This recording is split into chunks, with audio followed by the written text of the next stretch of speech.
Halo semuanya, selamat datang di sesi bedah materi kita. Coba bayangin deh, ada sebuah sistem keuangan yang muter di lebih dari 75 negara, tumbuhnya gila-gilaan, tapi operasinya harus tunduk sama aturan etika dan agama yang udah ada sejak ribuan tahun lalu. Menarik banget kan? Nah, hari ini kita bakal menyelam dalam-dalam buat ngulik dunia audit keuangan syariah global. Kita bakal membedah gimana sih para profesional di industri ini tuh puter otak menyeimbangkan prinsip-prinsip hukum Islam dengan standar ekonomi yang modern banget. Siapin diri kalian ya, soalnya ini tuh area di mana akuntansi bener-bener ketemu sama filosofis yang mendalam. Oke, kita bahas angka ini dulu ya. 3 triliun dolar. Gila kan angkanya? Total aset keuangan syariah global saat ini tuh emang udah nembus angka fantastis ini. Dan ini bukan sekedar angka di atas kertas loh. Ini bukti nyata dari sebuah industri raksasa yang lagi meledak. Terus apa sih artinya buat para profesional kayak kalian? Bayangin aja peluang karirnya. Mulai dari firma audit Big Four yang sekarang udah punya divisi Islamic Finance khusus, sampai berbagai macam startup atau fintech syariah yang lagi naik daun. Mereka semua ini lagi butuh banget ahli yang ngerti cara mengelola dan ngawasin duit sebanyak ini.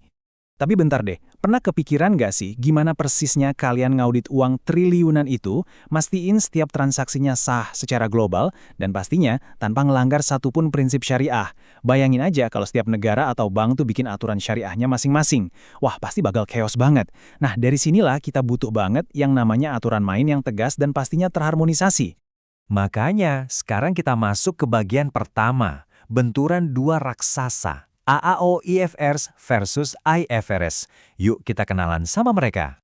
Buat nyegah kekacauan di industri raksasa ini, operasinya tuh dikendaliin sama dua buku aturan gede. Raksasa pertama kita namanya AAOFI. Ini singkatan dari Accounting and Auditing Organization for Islamic Financial Institutions. Organisasi yang lahir tahun 1990 di Bahrain ini punya satu misi utama, bikin standar yang seragam buat semua institusi syariah di seluruh dunia. Biar gampang ngebayanginnya, anggap aja AAOFI ini tuh semacam FIFA-nya keuangan syariah.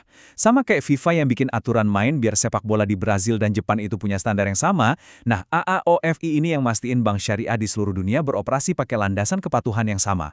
Tanpa AAOFI, industrinya bakal jalan tanpa arah. Kalau kita intip dari semua standar yang mereka bikin, porsi yang paling dominan itu ternyata standar syariah. Ada lebih dari 59 standar loh. Bayangin, ngapalin standar akuntansi konvensional aja kadang udah bikin pusing kan? Di sini kalian juga harus paham puluhan standar agama. Ini jadi bukti kuat kalau kepatuhan pada hukum Islam tuh benar-benar jadi core atau inti mutlak dari eksistensinya AAOIFI. Mereka nggak cuma ngurusin deretan angka, tapi juga ngurusin kesesuaian tiap produk dan transaksi sama hukum agama. Terus, apa sih dampaknya buat kerjaan seorang auditor? Gini, kalau di laporan audit konvensional yang biasa kita lihat, formatnya kan standar banget. Tapi kalau kita bicara laporan audit AAOIFI, khususnya berdasarkan Auditing Standard 2 atau AS2, ini benar-benar beda. Poin krusialnya, tugas auditor di sini nggak cuma mastiin hitung-hitungan matematikanya balance. Mereka tuh diwajibkan buat nambahin satu paragraf khusus yang isinya mendeklarasikan secara gamblang kalau institusi tersebut udah patuh sama standar syariah dan fatwa dari Dewan Pengawas. Jadi, tanggung jawab moral dan profesionalnya tuh jauh lebih berat, guys. Nah, beban berat yang kita obrolin tadi, itu diatur spesifik di ISS 5. Di sini, auditor itu nggak bisa cuma mantengin angka di layar laptop doang. Mereka beneran harus turun gunung, membedah berbagai akad kayak murabahah dan ijaroh. Mereka harus teliti banget, nyaring jangan sampai ada Rp1 pun yang nyasar ke bisnis terlarang kayak alkohol atau perjudian. Nggak cuma itu, mereka juga harus ngaudit pengelolaan dana zakat dan gimana institusi nanganin pendapatan yang non-halal. Ini tuh bukan lagi sekedar akuntansi biasa, ini udah masuk ranah investigasi etika yang menyeluruh.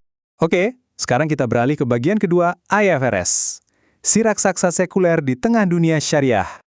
Terus pertanyaannya, kenapa sih kita mesti repot-repot peduli sama IFRS yang notabene sekuler?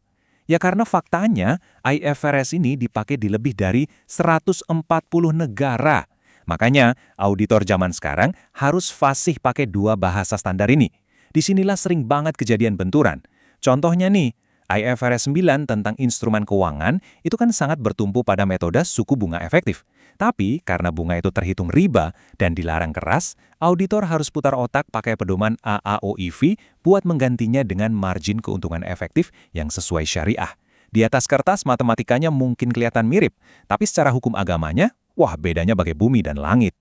Ada lagi nih contoh konflik lainnya, yaitu di IFRS 16 tentang sewa. Aturan IFRS ini ngeharusin penyewa buat mencatat yang namanya aset hak guna di neraca mereka. Padahal kalau menurut prinsip ijaroh alias sewa syariah, hak kepemilikan aset itu harusnya tetap utuh di tangan pihak yang nyewain. Nah, auditor dituntut super cerdik buat navigasiin perbedaan ini.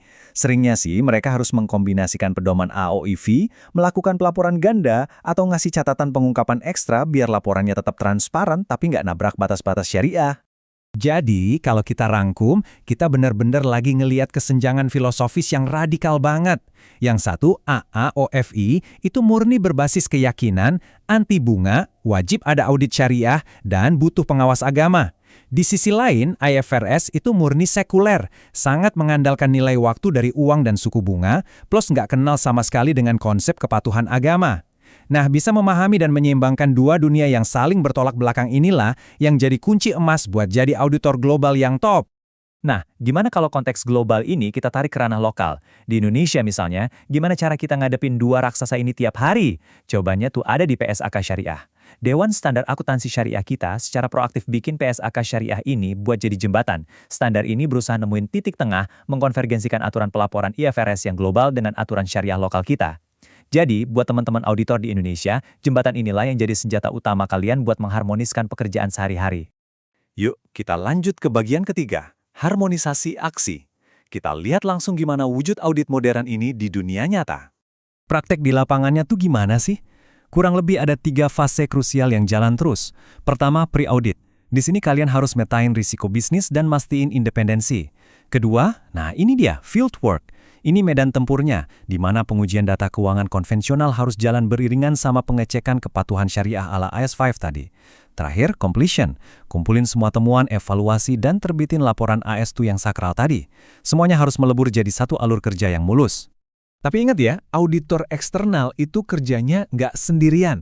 Mereka ini punya partner wajib yang namanya Dewan Pengawas Syariah, atau biasa disingkat DPS. Anggap aja mereka ini para wasit utamanya. Terdiri dari minimal 3 pakar, DPS inilah yang tugasnya ngeluarin fatwa dan ngawasin terus-terusan kepatuhan syariahnya. Tanpa ada fatwa dan lampu hijau dari para wasit ini, tugas ngecek kepatuhan syariah buat si auditor eksternal tuh rasanya mustahil bisa kelar. Mereka benar-benar partner yang mutlak ada. Dan ini dia kabar baiknya. Para pembuat aturan dari kedua kubu ini nggak cuma duduk manis ngeliat benturan-benturan yang kita bahas tadi. Sejak tahun 2019, AAOFI dan ISB, nah ISB ini yang nerbitin IFRS, mereka udah mulai ngadain dialog resmi loh. Tujuannya satu, mencari titik temu biar standar global ini bisa lebih selaras. Jadi harapannya, di masa depan, kerjaan kalian para akuntan dan auditor tuh bisa jauh lebih terharmonisasi, gampang diprediksi, dan minim konflik. Ini benar-benar angin segar buat industri keuangan. Industri $3 triliun ini bakal terus berevolusi dan makin gede. Kalian udah lihat sendiri kan kerumitannya, sekaligus keunikan di mana aturan ekonomi modern bisa jalan barengan sama prinsip agama. Nah, pertanyaannya sekarang, dengan semua pemahaman yang udah kita bahas ini, gimana sih cara kalian bakal pakai keahlian kalian buat ngebentuk masa depan dunia audit syariah global? Peluangnya nungguin kalian nih. Terus belajar, terus eksplorasi, dan sampai jumpa di sesi bedah materi kita yang selanjutnya.